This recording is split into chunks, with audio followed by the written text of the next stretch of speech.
This is London Real. I am Brian Rose. My guest today is Jim Rickards.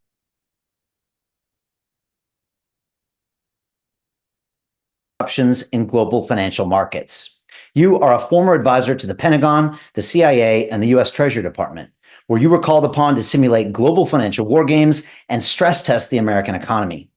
Earlier in your career, you served as general counsel for long-term capital management and held senior roles at major institutions like Citibank. Today, your insights help investors, governments, and institutions prepare for what you warn is a looming monetary reset. You've been sounding the alarm that we're not just facing a recession, but a long-term depression, triggered by broken supply chains, $36 trillion in debt, and AI's destabilizing role in finance. The Ukraine conflict is a key flashpoint, especially with Trump's recent deadline for a Russian ceasefire. If ignored, it could trigger secondary sanctions on China and India and send shockwaves through energy and gold markets. Jim, welcome back to London Real. Thank you, Brian. Great to be with you. Have you here? I think we jump right into what's going on with Putin and Russia and Ukraine, because I don't feel like this is getting enough airtime. And I think we're really days away from the deadline. What do you see happening here? Exactly right about that, Brian. The war is 3.5 years old. It started in February 2022. Here we are in late 2025. People seem to have short attention spans. The news cycle moves on, etc. So there has been a decline in interest, but that's a mistake. It's probably never been at a more critical stage and more important. And here's what I would say, just by way of introduction. Ukraine by itself is a huge story. If we were just talking about the war, the Russian advance, what Zelensky's doing, the US, and I got to say the UK, they've been among the biggest warmongers, but not on a par with the US and Germany. And that proxy war aspect and confrontation, if that's all it were, and that's a lot, it would be a huge story. But it's not. Ukraine is at the center of a lot of other threads, including global trade, sanctions, Israel, Iran, China, India, Trump's tariffs, etc., the price of oil. So it is a much, much bigger story. You start with Ukraine, but it kind of goes out in ripples from there to embrace the entire U.S. economy. So I think investors who or just people interested in geopolitics or the news who are not well acquainted with it are actually missing a big story. Right now, Putin doesn't seem to be reacting very well. The few sound bites I sent have been quite confrontational. Obviously, Trump sent over the submarines, I think on the back of a comment that it was Medvedev that made. This does feel like it's getting tense, and it feels like he's hit a pain point with Putin, whereas these increased sanctions, and he's already talking about India sending oil to Russia and how he wants to shut that down with the latest tariffs. I mean, Putin can't afford this to happen, right? This is really widely misunderstood. The guy who's boxed himself into a very bad position is Trump. And again, this is big picture, Brian. We'll get into a lot more detail. But the way to understand Trump's position right now, he came into office, he was sworn in January, last January 2025, to his second term. He had an opportunity to get out of Ukraine right away. He could have said, okay, sorry, Zelensky, we're cutting off financial aid, we're cutting off military aid, good luck, you're on your own, this is not our fight. France, Germany, you want to carry on, UK, good show, but we're out of this thing. And that would have been that. The US people, the American people would have understood it. The warmongers, the bloodstained banders, people like Lindsey Graham would not have stood for it. John Bolton would be foaming at the mouth, et cetera. But too bad. I mean, who cares? The MAGA movement and the vast majority of American people would have supported that. Instead, he's kept the war going. Now, he's been critical of Zelensky at times and then critical of Putin. He's kind of flip-flopping a little bit. Well, maybe not even flip-flopping. To him, that's the art of the deal. And I'll give Trump credit for knowing the art of the deal. But the art of the deal is not the art of war. The art of war is a completely different thing. Diplomacy is a completely different thing. And Trump does not understand that very well. And I think he's showing that. So Trump is repeating the mistake of LBJ, Lyndon Baines Johnson, President Johnson. Johnson became president after the assassination of JFK in November 1963. So, okay, give him a transition. And we had an election in 1964. Johnson won by one of the biggest landslides in U.S. history. So by January 65, he had a free hand. That war the war in Vietnam, that was you could say it was Kennedy's war, but really Eisenhower's war. But Eisenhower and Kennedy together had got the U.S. where they were. The assassination of President Diem, which was conducted by the CIA with help from the South Vietnamese. Now, Johnson could have said the same thing. Say, hey, you know what? We're out of this. Don't know how we got here. Last thing we need is a land war in Asia. It's going nowhere. We can fight, we can win battles, but we can't win the war in the long run. We're out. Hey, South Vietnam, good luck. We wish you well, but we're out of this thing. He could have done that, and the American people would have understood it. He didn't. He listened to McGeorge Bundy, Robert McNamara, other bad advice from the warmongers. They escalated, carpet bombing, etc. And by 1968, we had 500,000 troops in Vietnam. Now, we didn't actually get out of the war until there was a peace treaty in 1972 that Nixon and Kissinger engineered. And of course, the last helicopter out of Saigon off the roof of the embassy, we all remember that famous picture, was 1975. But Johnson had the opportunity to end it in 1965. He didn't. And that destroyed his legacy. He was going to run for re-election in 1968, and he withdrew because of the anti-war opposition from Robert F. Kennedy and G. McCarthy. So now think of what else Johnson did. He did the Great Society, Medicare, on and on and on, enormous social welfare programs, bigger than anything we had seen since FDR. But Johnson's legacy was destroyed by his failure to get out of Vietnam.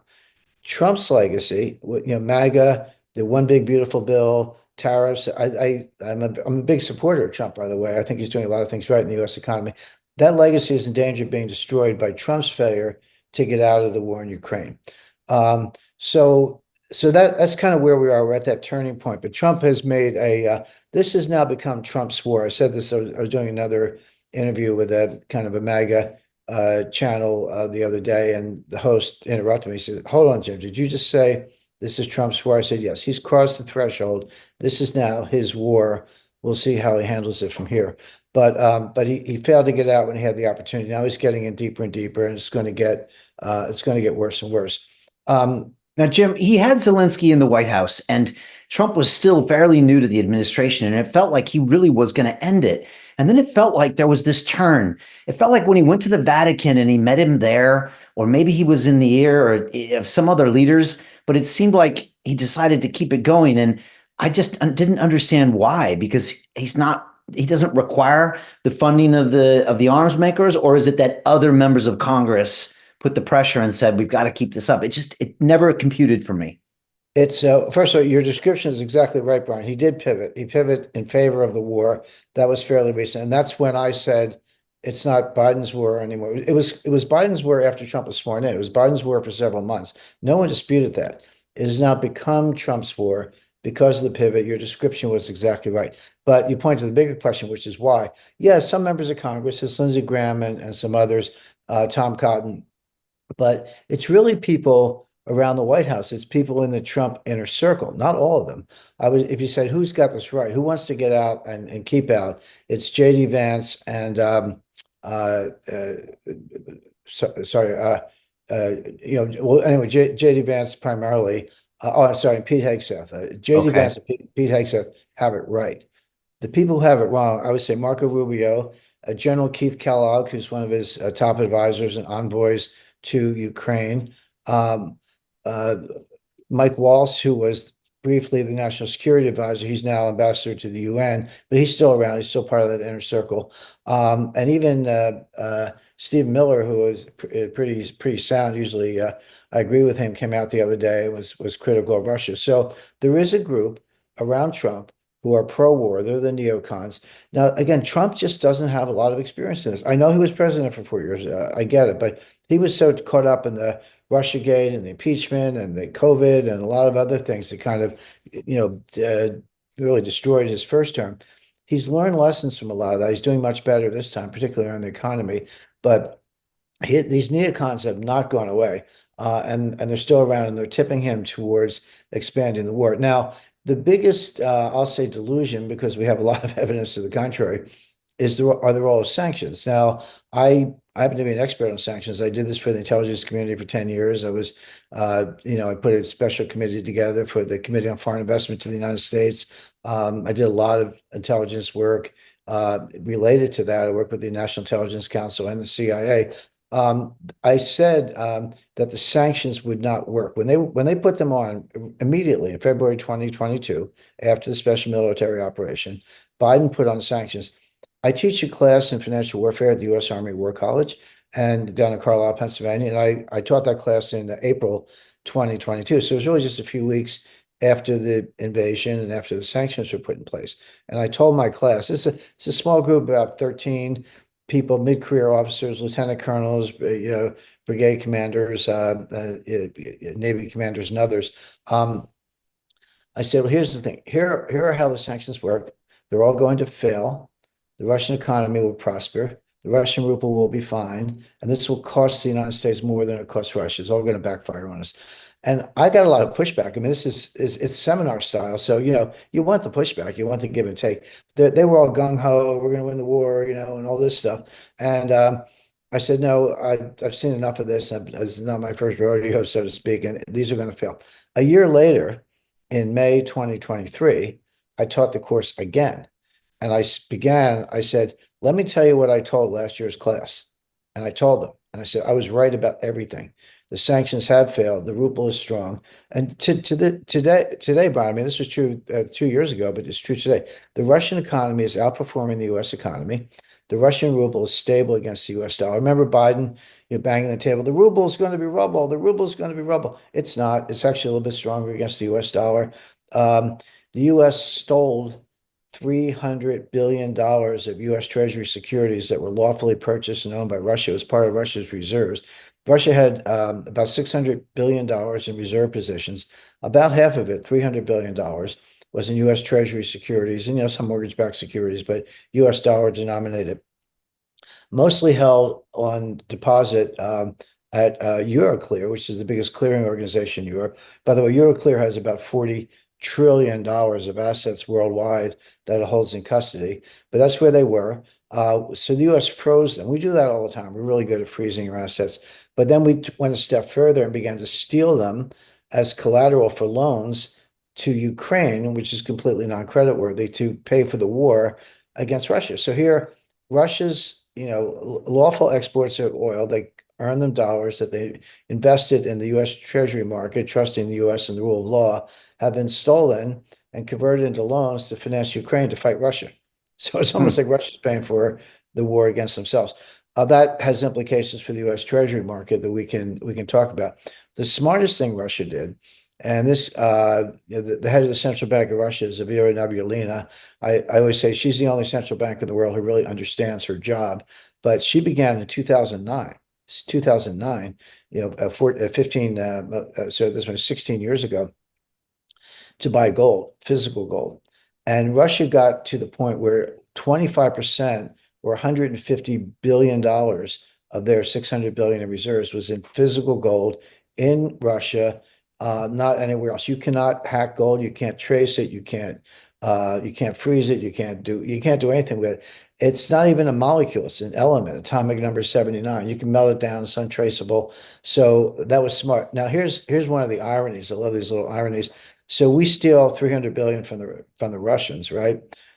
So their reserve position gets whacked to that extent, which was a big hit. But on the 150 billion of gold, because of the geopolitical conflicts and because of the loss of trust in the U.S., they have made over $60 billion of mark-to-market profits on the gold, because they started buying that gold in 2009, and gold was still, I don't know, like $700 an ounce at the time. But now it's actually today it's very close to an all-time high. It's up well over $3,400 an ounce. But my point is, yeah, we're still in their treasuries, but they make $60 billion on the gold. So she knew what she was doing, and Russia. That's one more reason why Russia is not in financial distress, because they have physical gold that you can't steal. So the sanctions don't work. We put 15 rounds of sanctions. I mean, when I say rounds, each round with like dozens of particular provisions or companies or individuals being targeted, et cetera. So you're really talking about hundreds upon hundreds of sanctions. None of them have worked. Why does Trump think the next round is going to work?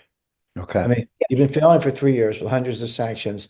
Why do you think your next round of sanctions is going to work? But And the other he thing he even said, publicly said that. I think he's like, they've been proven that they don't work, but we're going to do them anyways. He said something like that. well, he did.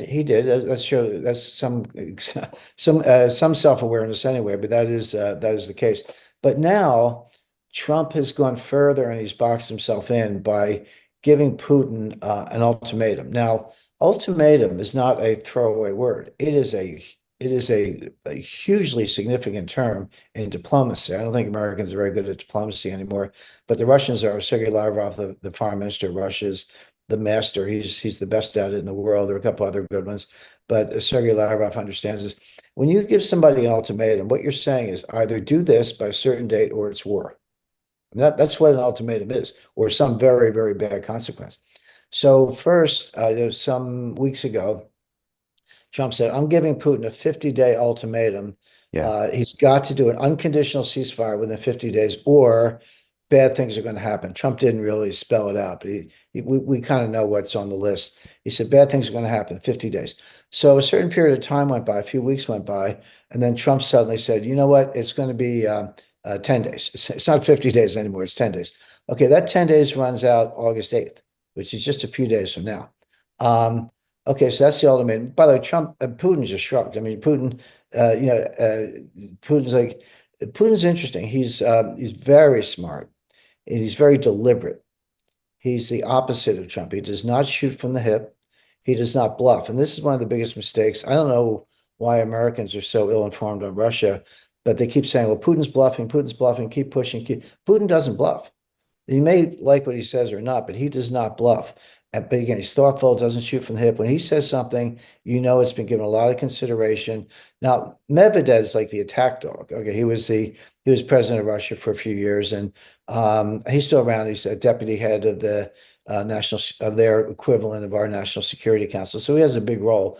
But Medvedev's the one who's, like just, tearing Trump apart and throwing names around, and why Trump would respond to him when you're at that level, you're supposed to be dealing with Putin. I don't know. But Trump took the bait and he said, in response to comments Medvedev had, like, we don't really care about your sanctions, or we don't really take it seriously. Trump said, well, I'll show you. I'm dispatching 2 U.S. nuclear submarines to an unknown destination, but good reason to believe it's, in proximity to Russia. By the way, why are we giving away locations of our nuclear submarines? I mean, that's the technology is all about not knowing where they are. That's The the art of element the deal, not the art of war, is what you refer That's to. exactly right. That's Right. exactly right. So first of all, why are you taking the bait from Medvedev when you're supposed to be dealing with Putin? Two, why are you giving away locations of nuclear assets? But more importantly, why are you using nuclear weapons as not even a bargaining chip, but part of threatening? You're escalating the rhetoric, not just the rhetoric, you're escalating the actions to the brink of nuclear war. Does Trump not understand that nuclear war is the end of life on Earth? I mean, maybe the But cockroaches will survive, but not the humans. which is strange because he's been caught numerous times saying that this is an existential threat that no one takes seriously enough, and that people should never even use that as a veiled threat. When they do, Correct. he's called out leaders that do it, Correct. including the Russians, and now he's doing it himself. It's Yeah. odd. It's odd. Well, it's definitely the nuclear introducing the nuclear element into what is otherwise a conventional, albeit horrific, high casualty war is reckless in my view. But okay, he did it. But getting back to kind of where things stand with Putin. So Trump gave this ultimatum. It's up in a couple of days. Putin's not going to respond. Show me, and here's why. Here's why, Brian. I don't just like to make declaratory statements without backing it up. Russia's winning. They are winning decisively across the entire battlefront. Now, if you get your information from The Economist, the Financial Times, the New York Times, the Washington Post, you are reading undiluted propaganda.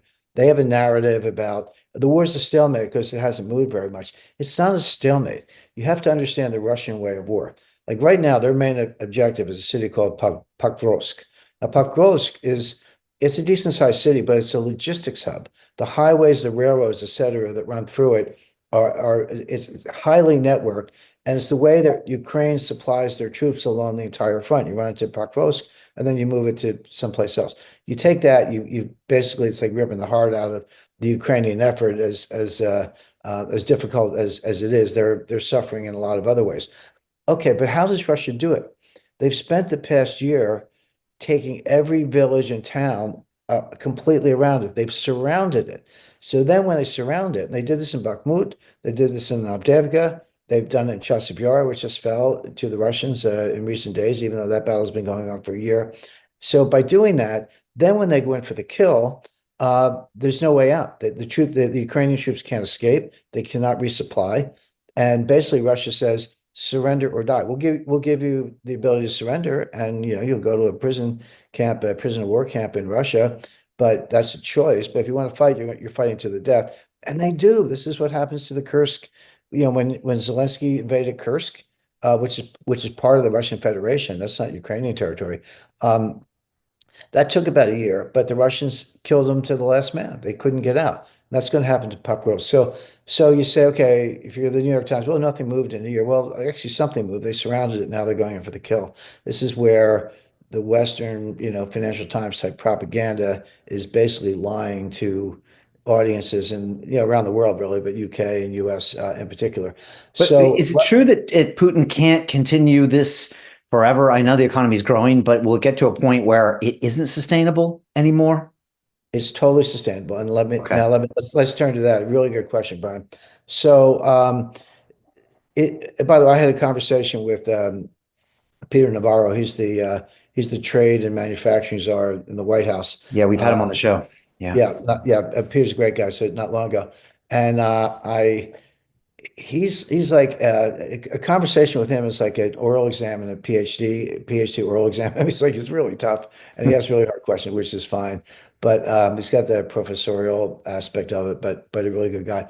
But I kind of hit him with something he hadn't thought of, and he said, "Yeah, you're right." I said, "You want to end this war? Stop the sanctions, flood the market with oil, get the price down to $30, and Putin will stop the war." Mm. That's how, and Peter said, "Yeah, you're right." Because but what are we doing? We're putting on more sanctions. We're raising the price of oil. We're putting more money in Putin's pocket. And so to answer your question, Brian, he can finesse the war indefinitely at these high oil prices. 60, yeah, okay, 65. It's been up to 90 not that long ago, but 65, 70 or higher, and I think it will go higher for the reasons we're discussing, finances the war, and Putin can continue it indefinitely. If you want to, this is where the geopolitical eggheads don't understand markets, right? If Putin's depending on oil, high-priced oil revenue to finance the war, the way to stop the war is to get the price of oil down to 30, $40. Well, how do you do that? Not with sanctions.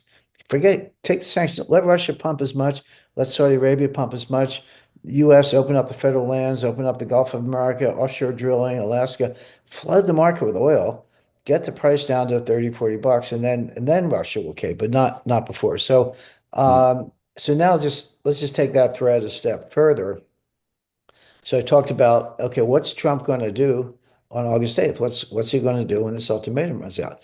Well, he could do nothing, in which case he's completely lost credibility. He's embarrassed himself and he's weakened the United States. They won't do that, but that's kind of one choice. What is he going to do?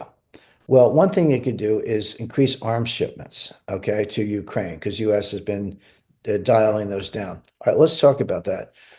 This has been another one of these narratives, these mainstream media narratives that's false, by the way, since the beginning of the war. The wonder weapons. Okay, so what do? We sent HIMARS precision-guided artillery to Ukraine. What it took about a month or less for the Russians to hack the GPS system, so they go off course. They fall into cornfields, right? I mean, you can't if the precision guided artillery is guided by GPS, and you can hack the GPS. Those missiles are harmless because they don't go anywhere. Okay, so forget the HIMARS. Patriot anti-missile batteries. By the way, they cost $1 billion a piece. $1 billion, and there Wow. aren't that many of them in the world, but we gave them 7 or 8. The Russians systematically destroyed every one of them, $7 billion down the drain. How did they do that? What about the Patriot? What about the Golden Dome and the Iron Dome and the Patriot anti-missile system? They can't hit hypersonic missiles. They can hit cruise missiles. Cruise missiles go about 500, 600 miles an hour. These hypersonic missiles, some of them go 10,000 miles per hour, and the Patriots can't hit them. So what good are your Patriot missile and a Patriot anti-missile defense batteries doing if hypersonic missiles can blow them up, which they are? So send them a few more, waste a couple more $1 billion. By the way, we're stripping our own arsenals of those weapons. And the US, we're supposed to have them here in the US to protect, critical infrastructure. We want to give, to the extent we have any, we want to give them to Israel to protect against Iran. And so the latest version was Trump told Germany and the Netherlands and I think, yeah, mainly Germany and the Netherlands, you got to send yours to Ukraine. And they're like, hey, we only got three left. Now you're sending one to Ukraine. Yes, fine, send them two or three more. The Russians will blow them up, a couple more billion down the drain. They don't work. Okay. The British Challenger tank, the German Leopard 2 tank, the U.S. Abrams tank, all this armor. Zelensky said, tanks. We sent it to them. By the way, the UK has pretty much stripped their arsenals of what the few Challengers they had left. Same thing with Germany and the Leopard, same thing with the US and the Abrams. They were all left burning on the battlefield. They're too heavy for Ukrainian soil. They're not well suited, and they were invented before the creation of the drone. So using drones and precision-guided missiles, etc., Bradley fighting vehicles burning on the battlefield, tanks burning on the battlefield. They did nothing. What about the F-16s? Remember that Biden spent 2 years, are we going to send them F-16s or not? Well, we finally did. Why don't you hear about them? Because they're getting shot down by the Russians. I mean, but with the A300s or the A400s, sorry, the S400s, that's the Russian surface-to-air anti-missile system. So we've sent them all the wonder weapons, and they don't work. In fact, the implications of that are even scarier, which is, oh, NATO sent them all their weapons. They've been blown up and destroyed on the battlefield in Ukraine. They don't work. They haven't stopped the Russians. What's stopping the Russians from going to the English Channel? Nothing. I mean, they're not going to. It's not my forecast. I'm just saying that NATO is actually far from turning the tide in Ukraine. They've proved how impotent they are against the latest Russian weaponry and technology, hypersonic missiles, digital warfare, drones, etc. And who's joined in? Iran and North Korea. We're making them stronger. So every single thing about this has been disastrous for the West, US, but obviously, NATO and UK and France also. So just to round out this part of the discussion, why will sending more weapons to Ukraine make a difference? The answer is it won't. It won't. So it's the same failure. So what's left? Well, economic sanctions. Okay, 100 sanctions haven't worked. Why not try 101? But here's where I said earlier that it's all connected, like on a global basis. So now what Trump wants to do are called secondary sanctions. So we've sanctioned, but you can't sanction Russia anymore. We've sanctioned everything. They can't export, they can't get high technology, their oil's, illegal, et cetera, et cetera. A secondary sanction is when you find another country that's doing business with Russia and you say, hey, if you do business with Russia, we're going to sanction you. Well, who's the you? China and India. Because China and India are buying Russian oil, paying dollars, and that is financing the war effort, propping up the Russian economy. No question about it. So, but we haven't been able to stop Russia's exports. So we're saying to China and China and India, you stop buying Russian oil, we're going to sanction you. Okay, what's going on right now? The US is in bilateral trade talks with India, and we're in bilateral trade talks with China.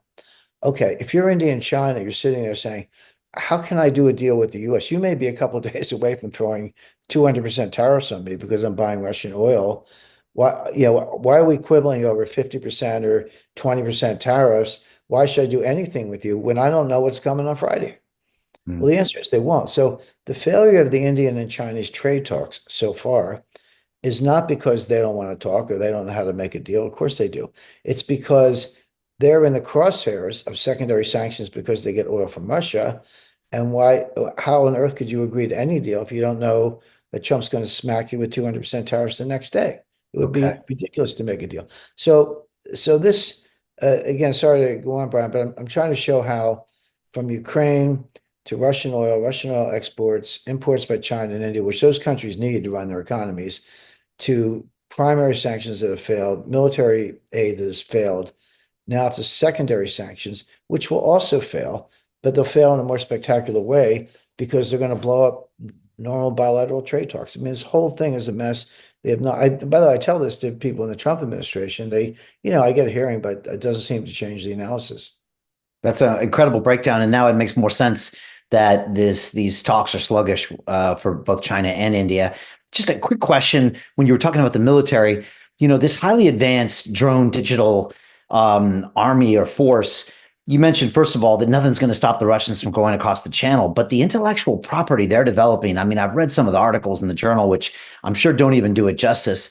I mean, that is some scary, dangerous technology, and I'm guessing if you put 1,000 of the high-tech Russian soldiers on American soil, they could probably take out every major leader in the country within 24 hours without the US even knowing what's going on. Now, maybe I'm exaggerating that, but both of these sides, Ukraine and Russia, seem to have extremely advanced digital warfare that I would guess we better all start getting concerned about. Well, Ukraine has extremely advanced digital warfare, which is completely non-indigenous. It's run by the UK and the US. I mean, it just is with bases in Germany. The other day, Russian special forces landed in a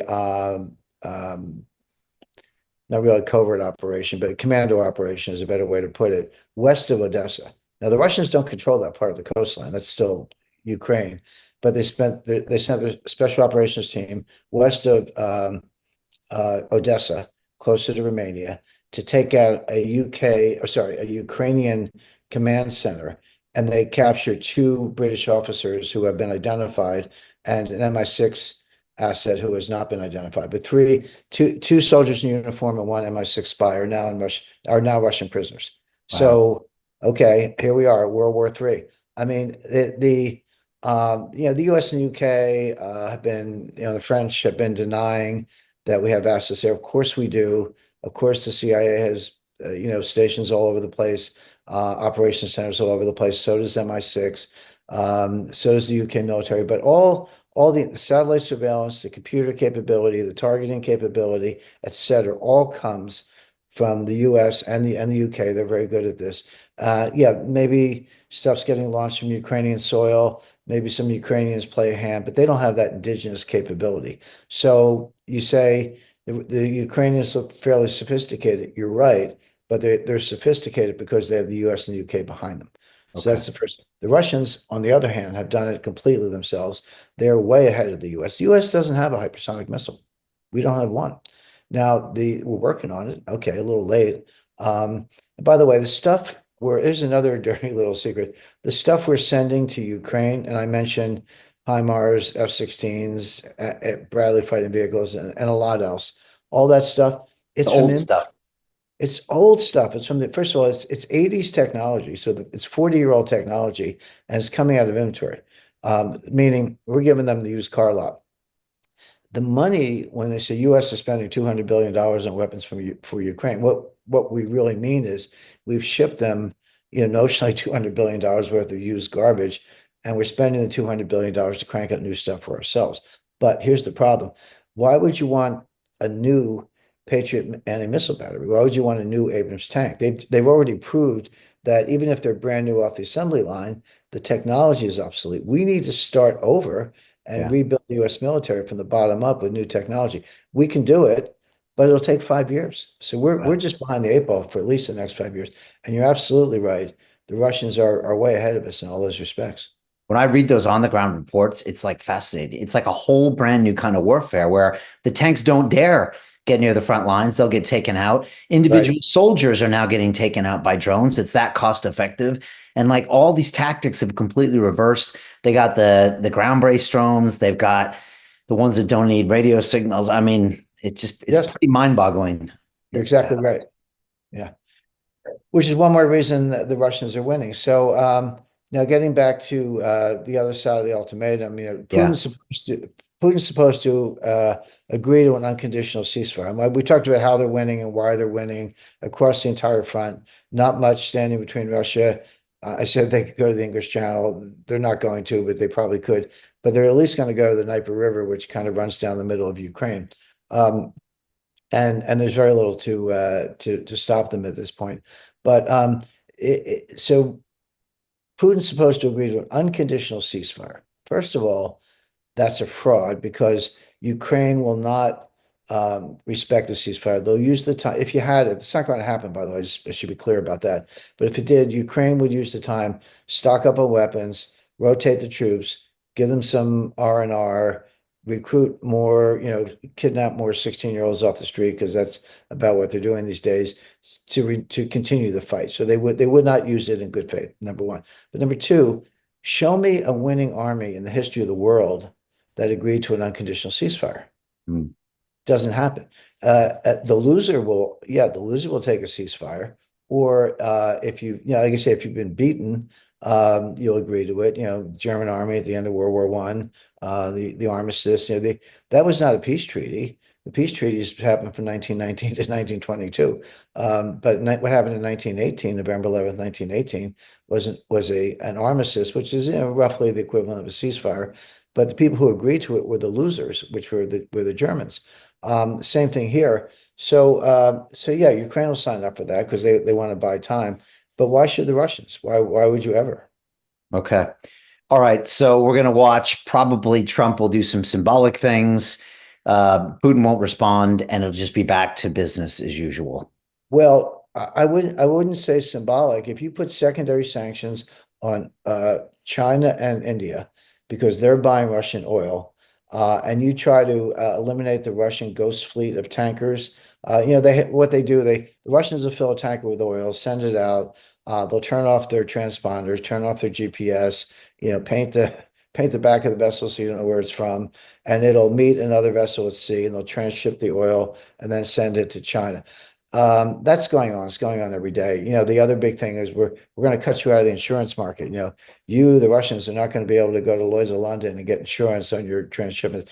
They don't know much about the insurance business. I mean, first of all, there's something called self-insurance where you just create a reserve fund. There's offshore insurance, captive insurance. There are a lot of ways of dealing with the insurance side of the equation. So none of this has worked, and none of it's going to work. No, that's a really powerful thought there. And so they're just going to. My question is, will they attack both India and China with these secondary sanctions, or is that just something that's just not going to be possible? It's a really good question, Brian, but look at it both ways. If they do, you're probably going to send the price of oil 70 on its way to $80 because you're going to be doing other things, including trying to, eliminate Russian exports in the physical sense. If they don't, Trump loses face. Like you said, the weapons they're not a joke, but they're not effective. So Trump either completely disrupts the global oil market to the benefit of Russia. Who benefits from higher oil prices? Russia and Saudi Arabia. But you're either going to do that, put more money in the Russian reserve fund, Russian reserves, or you're going to lose face. So you have two bad choices. So why did you put yourself into this box? Hmm. The answer is Trump listened to really bad advice from a bunch of warmongers who think Putin's going to cave. They don't understand Putin. I got a graduate degree in international economics and international studies before I went to law school, but I did that in the mid-70s at the height of the Cold War. And it was the Soviet Union at the time, but still Russian leadership and Russian mentality. And we studied it very, very closely. And I had a good working knowledge of it. But the people running policy today, I mean, they're, a generation younger than I am. They got their training in the 90s. What was going on in the 1990s? The fall of the Soviet Union. Yeltsin was like an alcoholic, running around on a tank. Putin was the up and comer. He didn't really take power until around 2000, 1999, 2000.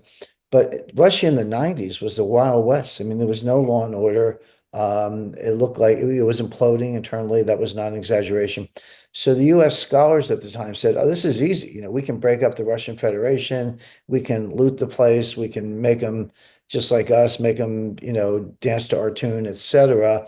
And Putin's a punk who came along and ruined the game. And they hate Putin for that reason. Again, I came from an older tradition that took Russia, against Soviet Union at the time, but really Russia, took it seriously, considered it to be a world power, and understood how Russians think. And I've been to Moscow and I've spent time there. I have friends there. Had some very, very interesting experiences there. But I once ran into a Russian. He said, Jim, the reason Americans don't understand Russians is because we're white, and you think we're just like you are. We're not. They're a different culture, a different civilization, a different religion, the whole Orthodox, Catholic thing. Um, they come from kind of Genghis Khan, and we come from from England basically. And elsewhere, America is fairly diverse at this point, but it's basically Western Europe until recent years. My point being, these are different civilizations with different histories, different cultural modes, and Americans, unless you study it, unless you've been there, do not understand Russia very well, and we're making a lot of mistakes. Yeah, that's a great explanation. I love that quote. Yeah, Yeah, there's that, and then there's that old line from some Russian philosopher or novelist that said, "You cannot understand Russia with your mind." I always think about that. Uh, that's a good. I hadn't heard that, but that is really to the point. Yeah, yeah, I mean, the Putin's support does not come from the oligarchs. He hates the oligarchs, and they hate him. But he put him in a box. He said, "You can keep all your money and do your thing. Keep out of politics. Keep out of government. Don't stand in my way. If you do, you'll end up in jail or worse." yeah, So they said, "Okay, we'll take that deal." Putin's support is the military, everyday Russians, and the Orthodox Church. right. And that's another blind spot in the West. We are so secular, we don't understand the role of religion. This goes back to Samuel Huntington's thesis, the clash of civilizations. But if you don't understand the role of the Patriarch of Moscow and the Orthodox Church, then you don't understand Russia. Very well said. All right, powerful stuff, Jim. I'm going to downshift completely into a different topic, but one I really want to get your insight on, and that is the jobs report on Friday and the massive revisions we saw downward. I think in the previous two job reports, I think it was 250,000 jobs less than we thought because of the revisions. They said this kind of downward revision hasn't happened to that scale since the 60s. Now, according to Polymarket, I think the likelihood of a September rate cut is up near 80-90%, whereas before you were thinking that Powell might raise rates in September. Of course, Trump fired the Bureau and Label Statistics lady, and another Fed governor resigned. I got to get the Jim Rickards take on what you think is happening here, or what's going to happen. Well, you may be right about this two prior months revision, taken alone being the biggest in a very long period of time. But you have to understand, I'm sure you do, how bad the Bureau of Labor Statistics reporting has been for 2 years, over 2 years. They had a string in 2023 and 2024 where every month they came out with jobs created and they revised the prior month down. And then the next month, here's jobs created, and they revised the prior month down every single time. Now, if you said, "Hey, there's a little fuzziness, seasonal adjustments, statistical anomalies, there's noise, some adjustments," yeah, maybe, but they're going to be up and down or up and down, and they're going to be moderate, they're going to be within a range. That's not what was happening. The job creation was revised down almost every single month. I think every single month except one or two by a very significant amount. That is statistically impossible unless you have a flaw in your models. Now, I don't think for 1 second that they faked the numbers or lied about the numbers. I don't believe that. I do believe they're incompetent. So I was all in favor of this woman getting fired. Everyone's like, "Oh, Trump's trying to shoot the messenger." But she was delivering bad messages. She was the worst messenger for 2 years, or longer. I mean, at least 2 years. She might have been in longer. But my point is, when you're that incompetent, you deserve to be fired. So I was glad to see it happen, Mm. not out of revenge, not out of shoot the messenger, but because of sheer incompetence of what they did. So you're right about that. What does that mean? Well, look at the last jobs report, the one from last week that you referred to. Jobs created were about 73,000 approximately. Well, the prior months were revised down 120,000 each for May and June. There was July created 73,000 jobs. May and June revised down about 120,000 jobs per month to very low levels, by the way. Well, if you continue that pattern, then what you would expect is in the August jobs report, which comes out in early September, that July is going to be revised down 120,000, which means we lost jobs. In other Right. words, the economy is so much worse off than we know because we're relying on really incompetent and corrupt data. I don't say like criminal corruption, just statistically corrupt data from the Bureau of Labor Statistics. Number one. Number two, they report two job series every month. There's what's called the employer report, where they go out and they call companies, say, how many people did you hire? How many did you fire, et cetera. It's a sample, but it's a big sample, and they draw conclusions from that. But there's also the household survey where they call individual households and they say, hey, did you lose your job? Did you get a job? Are you looking for a job, et cetera? And they put that together. Of the two, the employer report is the one that gets all the news. That's the one we just talked about. The household survey was down over 200,000 jobs in July, meaning the employer was up 73,000, but probably going to be revised negative. But the household survey, which is generally more accurate, was already down several hundred thousand. So, in my view, the US economy is in a recession. Unemployment is going up, but it's being underreported by incompetent Bureau of Labor Statistics methodologies. And it's being ignored by Wall Street, but it's all going to, kind of come out in the wash. We'll look at revisions in the months ahead. We're going to find that perhaps, and this is an estimate, I don't know exactly, but perhaps 800,000 jobs that were previously reported are going to disappear. They never existed. Wow. Wow. Yeah, there's a company out there called Trueflation. I think they're actually a blockchain-based company that they actually pitched us for an investment, I think, a year ago. But there's a guy named Anthony Papliano who broadcasts out of New York. He's been a guest on the show, and he's constantly referring to that metric, which I think has inflation around 1.6, 1.7%. But it prides itself in all this real-time data that you can get because of this cool thing called the internet that, of course, the US government is not using. Have you looked at any of these other alternative sources? Do you trust them? And do you ever see the US government going high tech and changing all this? Do you think Trump might task the BLS and the Fed to do these kinds of things? I've looked, I'm aware of them. There are a couple others out there. I've looked at them. I think they're doing a good service, but I don't talk about them a lot. And here's why. Because my job is predictive analytics. My job is to figure out what's going to happen next. Anybody can regurgitate today's news. What's hard is telling people what's going to happen next. Well, if I'm going to do that, I have to kind of put the government hat on. And what I mean by that is if the Fed is relying on the Bureau of Labor Statistics and markets are relying on the Fed, I think they're full of problems. But I'm as critical as anyone. I just criticized the BLS, so we can spend another half hour telling you why the Fed's irrelevant. But so I'm very able to critique them, but I can't ignore them because other people are relying on them. Wall Street's relying on them. Policymakers are relying on them. And if I want to predict Wall Street and policy, then I better look at those numbers, however flawed, and they are flawed. I better look at those numbers to predict what other people are doing, even though I don't believe them myself. I'm still trying to get the prediction right. Okay, understood. Now, that all being said, what do you think is going to happen at these next Fed meetings? What do you make of the fact that Powell will effectively be gone by May? There's a new governor spot available. Trump has implied that potentially the Powell replacement might take her job. And then, of course, you just said the Fed is irrelevant. So your thoughts? Okay. Well, here's why the Fed's irrelevant. The Fed is the Federal Open Market Committee. It's a committee of the Board of Governors and a rotating group of Federal Reserve regional bank presidents. They meet every 6 weeks. Like, why can't it be like quarterly or twice a year? It's every 6 weeks. So it's a crazy calendar. It doesn't sync up with anything, but they do. And they set something called the policy rate, which is the Fed funds target. Fed funds target rate within a 25 basis point range. The Fed funds market has not existed since 2008. It doesn't exist. The Fed funds market used to be banks that needed reserves would go into the market and borrow them from banks that had reserves on an overnight basis, unsecured, and that was an important rate. Except that nobody's short of reserves. They have $9 trillion of excess reserves on deposit at the Fed. So if nobody needs reserves, then there is no Fed funds market. So first of all, the Fed's setting a target rate on a market that doesn't exist.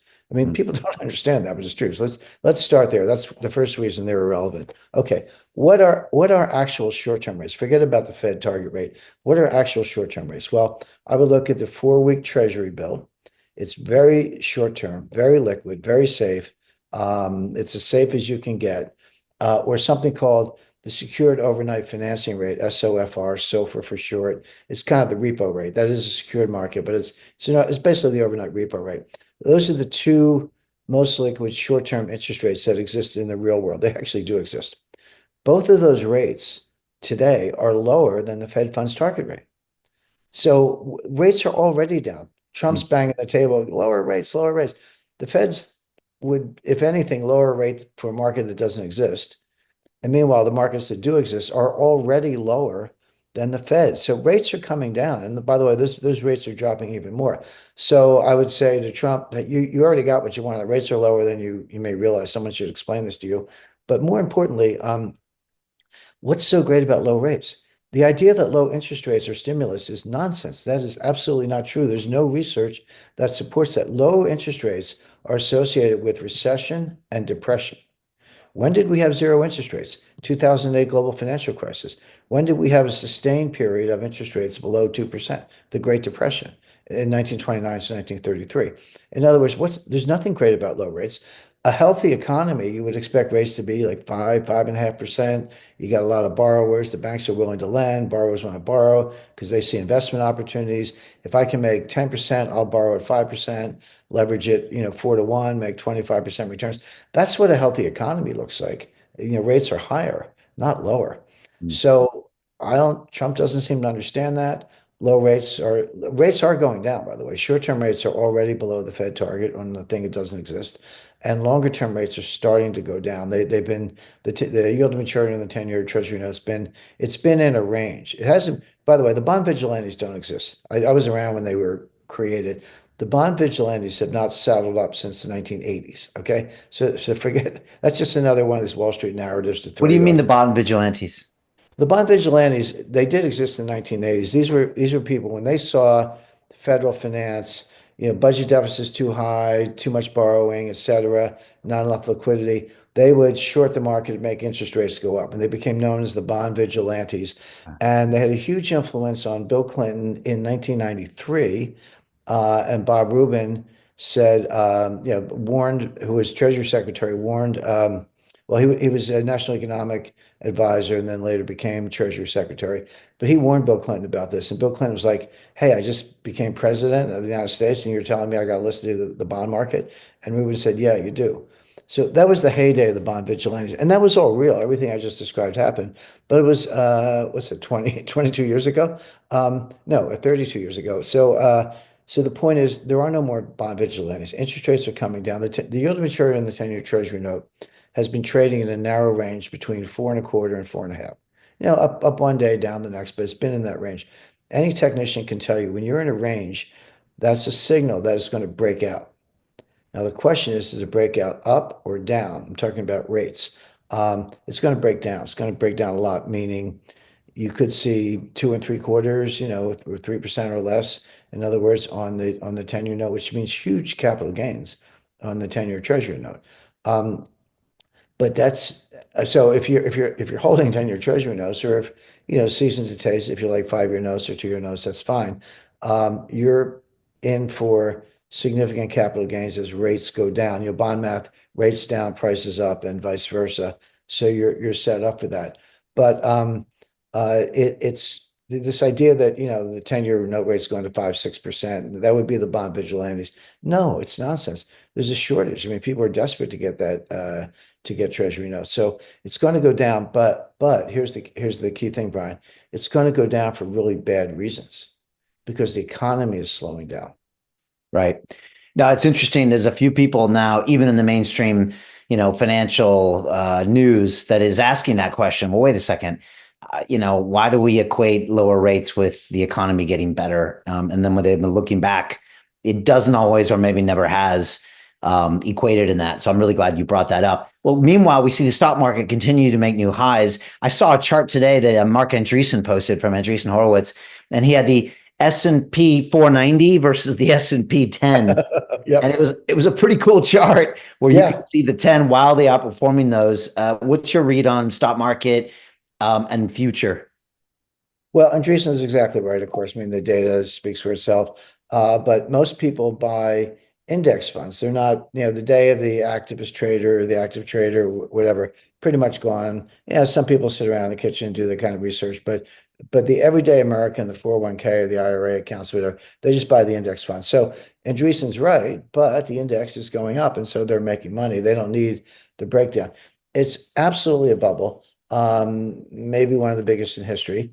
And people always go, "Hey Jim, how can you say that? You can't see a bubble beforehand. You have to wait till it breaks and then goes down, and then you can look back and say, oh, that was a bubble." Nonsense. There's nothing easier to spot than a bubble.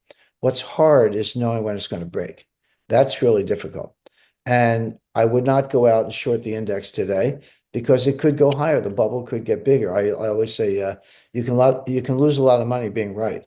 Or you can be right about the bubble, but if you short the index, you could lose a lot of money waiting for the thing to break. So I would basically accumulate cash, not 100%, but get a pretty good slug of cash, maybe 30% of your portfolio, and wait for it to break and then go shopping.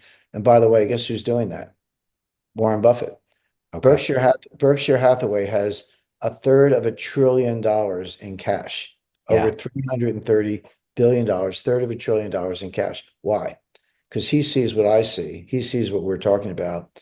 This is a bubble. When it breaks, he'll go out and buy everything for, half off. Right. Now he missed the latest rally, but for him, he's playing the long game, right? Correct. Yeah. Correct. What do you make? I know you do a lot of work with AI and the University of Florida. What do you make of these massive infrastructure investments that Trump is announcing, whether they're real or not, but the massive build in these data centers, the unquenchable thirst for electricity and energy going forward? And how do you think that's all going to play out? Well, it's good for energy producers. I see it. I know what the numbers are. I look at the same stories we all do.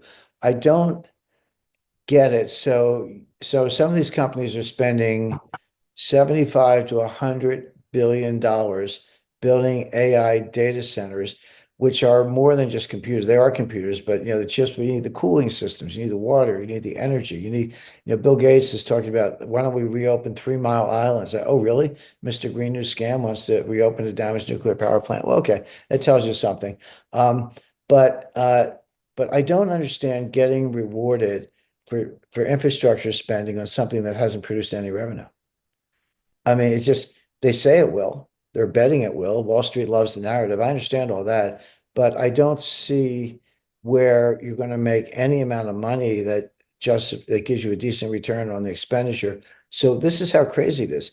Wall Street is spending Wall Street is bidding out the stock prices of companies that are spending tens, if not hundreds of billions of dollars building infrastructure that has with no promise that it's ever going to produce any kind of a revenue return, commensurate with the expense. Some, yeah, sure. But I mean, I would look for companies that are sitting back. The people talk about first mover advantage. Brian, as you know, it's often the case that it's the second or third guy who comes along who actually makes the most money. I mean, uh, Google is not the first Yeah. search engine. Amazon was not the first online department store. They did it right and they made fortunes, but there were a lot of failures before that. And I think not a big fan of OpenAI, not a big fan of Sam Altman. Um, Because he think he's what he's doing is dangerous. well, what he's doing is absolutely dangerous. You're right, I would separate that from the economics of it. I don't think the economics make sense. But as far as danger, absolutely. And I talk about this in my new book, Money GPT, Yeah. particularly at the end. I explain why you're never going to see artificial general intelligence and you're never going to see super intelligence. They're just not happening. There are reasons for it. It's not just an opinion. It has to do with abductive logic. We don't necessarily have time to go into that. I've read numerous works by Charles Sanders Peirce, who was a 19th century philosopher and engineer. A lot of people think the greatest philosopher since Aristotle. No one's ever heard of him, but he was the inventor of semiotics, which is the keystone of modern philosophy, and also abductive logic. People are taught inductive logic, which is inference from a large sample, deductive logic, which is conclusion from major premises, but nobody teaches abductive logic, which is it's basically intuition, common sense. There's a lot more to it, but you can't program that, and humans have it. And if humans have something that you can't program and never will be able to program, then the computers are not going to catch up to the humans. They'll waste a lot of money trying, but they're not going to get there. But meanwhile, there are enormous dangers from this. And that's what I point out in my book as for capital markets, banking, and nuclear warfighting. And the point I make is that I'm not bashing AI. It's here, it's everywhere, it's in my refrigerator, it's in the dashboard of your car. It's not going away, it's telling you what to do, etc. And it does a lot of good. I mean, there are some diseases that are going to get cured because AI can find correlations between molecules that would take humans forever. So that's true, but that's not the whole story. First of all, there's cost-benefit analysis. Secondly, there are enormous dangers that are being in the euphoria and the narrative and the kind of thing that Andreessen was talking about. There are enormous dangers, and then but that's what I point out in my book. But and then again, I have a whole chapter on nuclear warfighting. Keep AI out of the nuclear kill chain because it will make it more, not less likely that you'll actually have a nuclear war. But beyond that, AI learns. I put that in quotation marks because it's actually not intelligent. They call it that. It is artificial, but it's not intelligent. Um, but whatever it does, it learns on what's called a training set. So the training set are the materials that it searches to form word associations, even letter associations. They call them tokens and nodes, and it kind of lines them up and then enables it to write or talk sort of like a human.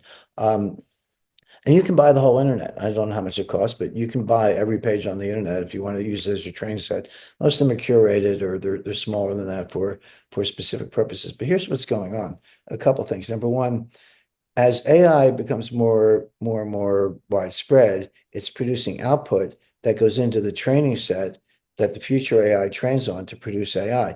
So a good way to understand, let's say you're making yourself I drink rum, like a nice rum and tonic on a Friday night, right? And you say, I want a bigger drink. So you start pouring in more tonic. Are you getting a better drink? No, you're diluting the drink. In other words, if you pour in enough tonic, the rum's going to be gone and you're going to have, just diluted tonic water. Same thing with the training set. If you put more garbage, more AI output, highly flawed AI output into the training set, the AI output is going to get worse and worse because it's training on its own output, which was pretty flawed to begin with. So that's one problem. Number two, what's the training set? Well, it's the internet. Well, when did the internet start? Well, kind of 1996, give or take. I mean, I know it's older than that, but the World Wide Web and the internet and the search engines that really came along in 1996. So it's heavily biased towards recent events. Now, yeah, you can find Aristotle and the history of World War II in there. I get all that ancient literature, but it's heavily weighted to recent news and developments, which includes, all this woke garbage and uh, bias and censorship and all that. So that's what it's training on. So it's training on garbage. It's creating more garbage, which is going into the training set. And that's one of the reasons the output is flawed. And you never get to what they're trying to get to, which is AGI or superintelligence for reasons I explain in the book. So the whole thing is, I'm not saying it's not valuable or can't produce stuff. It can, but on the scale that they're talking about and the money they're spending and the stock price projections, it's all nonsense. Hmm. Wow. Okay, that's powerful stuff. And the other thing I wanted to ask you about was the blockchain space. I know you've not always been a huge fan. Obviously, we've seen some big IPOs happening this year. Circle, the stablecoin provider. It seems like Ethereum is the new darling of Wall Street because I guess it's going to power a lot of these stablecoin rails. Obviously, the Bitcoin ETF and the Ethereum ETF is now getting very popular. Just curious your thoughts on that, and also just your thoughts on stable coins. It even thinks that Jamie Dimon seems to be at least turning the corner, or at least admitting that his customers can have what they want, whether he agrees with it or not. Just curious what you see. Obviously, the Trump family quite heavily involved in this space. Yeah, what are your thoughts? Well, I mean, the blockchain technology has been around since the 1980s, works just fine. I mean, I think you have to separate blockchain technology as a ledger from all the things that are being put on the blockchain. So yeah, Yeah, blockchain works just fine.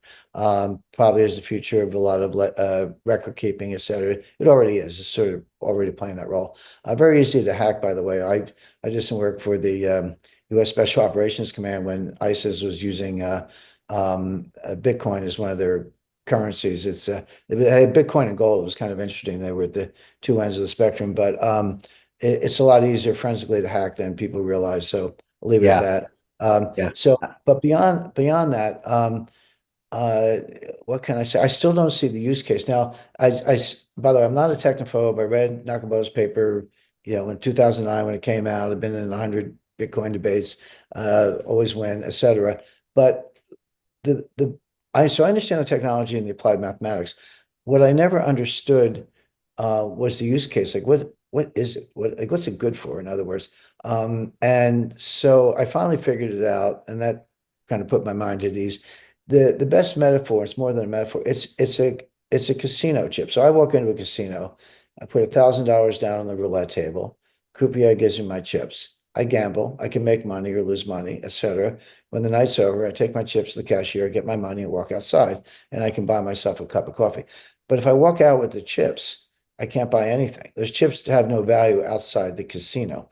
So cryptocurrencies have value as trading tokens inside the crypto world casino, but they don't have any use case outside. Like when you go through a portal and get your dollars back, yeah, you can spend the dollars, but you can't spend the Bitcoin. The vast majority, almost all the tether that's purchased is used to buy other cryptocurrencies. So what people do, they buy tether, then they spend the tether to buy Bitcoin or Ethereum or Solana or one of the other cryptocurrencies, et cetera. And then when they cash out, they go back to tether. So tether is kind of like the holding tank, if you will, in crypto world. But you're still in crypto world. I love the fact that, have you, let me ask you a question. Have you ever seen a graphical representation of Bitcoin that was not a gold coin with like a B in it? No, I don't think so. I don't think so either. But that's my point. It's like, oh, that's interesting. Your logo is a gold coin. Well, it says something about gold if you ask me. But getting back to the cryptos themselves, uh, so I do think that the gambling metaphor holds up. You are in crypto world, you're not outside. You have to go through a portal and get back to dollars to get there. But stable coins in particular are extremely dangerous. And here's why. A stable coin, so how does it work? So I give you dollars, could be euros or whatever, but I give you dollars, you give me stable coins, I hold them somewhere, whatever, you get into wallets and exchanges and all that good stuff. But I hold them somewhere. Um, they pay no interest, and I can use it for whatever I want. I can move money around. And then at some point, and maybe I cash them in. What does the sponsor do with the dollars, that I gave them to get the stable coin? Well, no one actually knows. Well, Now, with what the they're, Genius Act, they have to hold now treasuries, right? yeah, it's brand new, and let's see how it plays out. But Yeah. you're right. Tether doesn't have to comply for a couple of years. So, Yeah, okay. Okay. Yeah, nice grandfather. So the truth is none of these have been audited, none of them. We don't know what they have. Now, a well-run, well-sponsored stable coin should buy short-term treasury bills. You buying high-grade commercial paper, well, that failed in 2007. Just ask, General Electric about that. But let's just say, first of all, you could steal all the money and it could just be the biggest, a particular stable coin could be the biggest Ponzi in history if you just stole all the money. I'm not alleging that. I'm not saying anyone did it. I'm just saying it wouldn't be hard, and it wouldn't surprise me someday if that one pops up. Okay. But let's assume that the sponsors are legitimate. What's in it for them? Hey, this is as close as you can get to free money, Brian. So I take your money, I pay you nothing. I invest in treasury bills and I keep all the revenue. And my operating costs are really low because it's all digital, highly scalable. I make all this free money. I mean, why wouldn't you sponsor a stablecoin if you could, right? yeah, it's a great business model. And Yeah, it's a great business model while it lasts, but basically you keep all the money and pay the investor nothing. That's a good model. Um, but what happens when there's a classic run on the bank? And they've been happening since at least the uh, at least the 15th century with the Bardi and Peruzzi banks in Milan during just ahead of the Black Death. Um, but everyone wants their money back at once. Well, now if you're the sponsor, assuming you're legitimate, you're not the Ponzi, you haven't moved to Mallorca, but if you're legitimate, you got to sell those treasury bills to get the dollars to pay the people who want their money back. What are the odds you're going to break the buck when there's that much selling going on? Very high. Uh, this happened. Now, this happened to regulated money market funds in October 2008. They broke the buck, and the Fed bailed them all out. The Fed bailed out the bond market in Silicon Valley Bank in March 2023. So, yeah. and they bailed out the FDIC insurance bailed out all the uninsured depositors. So when you have a real honest to goodness run on the bank, there better be a Fed or an FDIC or somebody behind it to basically provide the liquidity that the sponsors and the holders and the banks don't have because everyone's selling the same thing at once. That structure does not exist in the stablecoin market. You don't have FDIC insurance. The Fed does not back the sponsor. and they're going to break the buck, and no one's going to get their money, and they're going to shut their doors, and that's going to then feed into the legitimate banking sector. So I'm looking for, I'll call it the mother of all runs on the bank, starting in the stablecoin market with no government backstop, and they're not going to be able to improvise one very quickly. That's a very good point. And it's hard to argue with a lot of those points for sure. What do you make of things like Robinhood, Jim? Because, when you and I were in the markets in the 90s, there really wasn't this retail investor that could move markets, as we saw with the meme stocks, and also had enough capital where they were as significant players as some of the institutionals. And yet it seems like with Robinhood and companies like that, there is this new breed. Maybe they consider themselves professional traders, but they're not, what we remember, like you said, dad around the kitchen table looking through the Wall Street Journal back pages. Is that a new type of investor to keep your eye on? Do they act differently than other investors, or are they dwarfed by the big institutions? Well, if I can paraphrase Marianne Faithfull, if there was a financial crisis and I wasn't there, it didn't happen. So I've seen every single one of I them. know, I Uh, know. there's nothing, there's nothing new. I mean, new technology a little bit, but no, they're just a new round of suckers, and they'll find out the hard way when the whole thing breaks. Okay. But did they act a little bit differently than the traditional retail that would listen to what your broker said, and then the hedge fund guys that would do what they want to do? Is it a kind of a different force out there? Maybe a different source, not a different force. I would say it's the same mentality, get rich quick, something for nothing. Whether you're listening to traditional Wall Street research or you're registered investment advisor or, what's the guy, I want to say Hello Kitty, but what's he called? He calls himself a crypto kitten I don't know. Oh yeah, There's some guy out there, the meme stock guy. Sorry, yeah, I don't yeah. have I know him. I don't remember his name though. I don't follow him that I'll closely. call him Hello Kitty. Okay. Yeah, the point is, yeah, the source of the information or the prompt may be different, but the behavioral psychology is the same. All right. And last thing I want to ask you is, what are you working on? First of all, Money GPT, excellent book. I was actually talking to Robert Kiyosaki recently about it, and he was singing your praises. Really enjoyed it. What is next for you? You're always working on something, Jim. Whether it's a war game or another book, but I'm just curious what the next couple of years are have in store for you.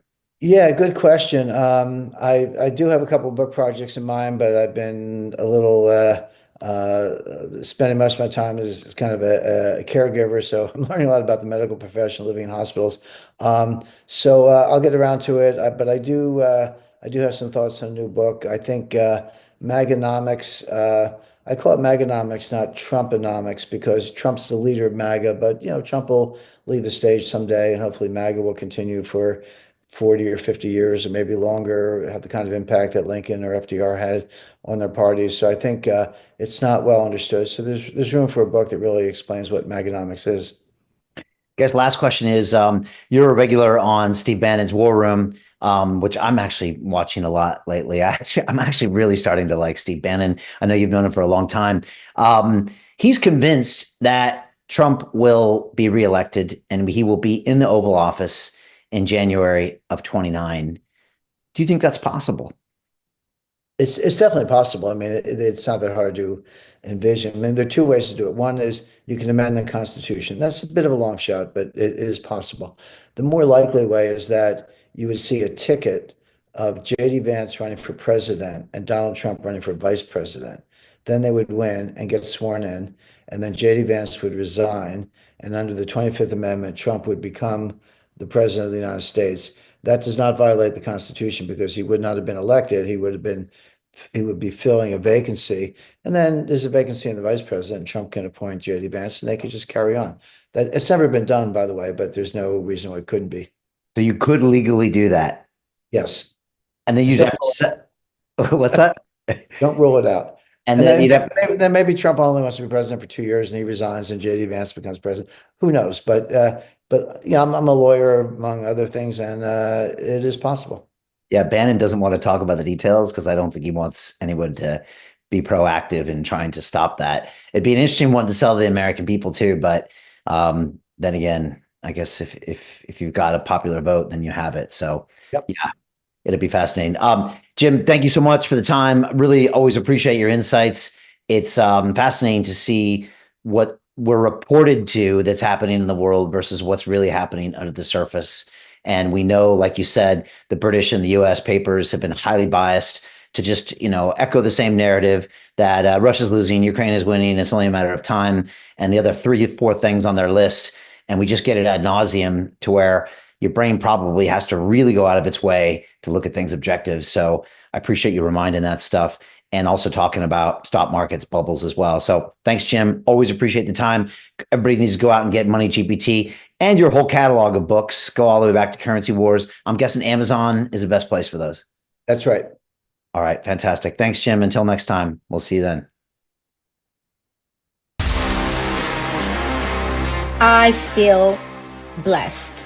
I'm so happy to be part of that amazing journey. I'm glad I decided to pull the trigger and join. You can literally come into this place with zero knowledge of investing and then learn how to find deals. In the investment club, we get these offers on a daily basis. We get the next papers on our table. Don't sit around. Don't let this play out in front of you. Jump on the London Real Ventures website. We are interacting with amazing visionaries who are setting up those cutting edge technologies. This has been an interesting ride, and I cannot wait for you to be a part of the investment club. Hope to see you on the inside. If you haven't jumped on a free masterclass, do it. The best investment you can make is in yourself. Please join us. You're welcome and you won't regret it.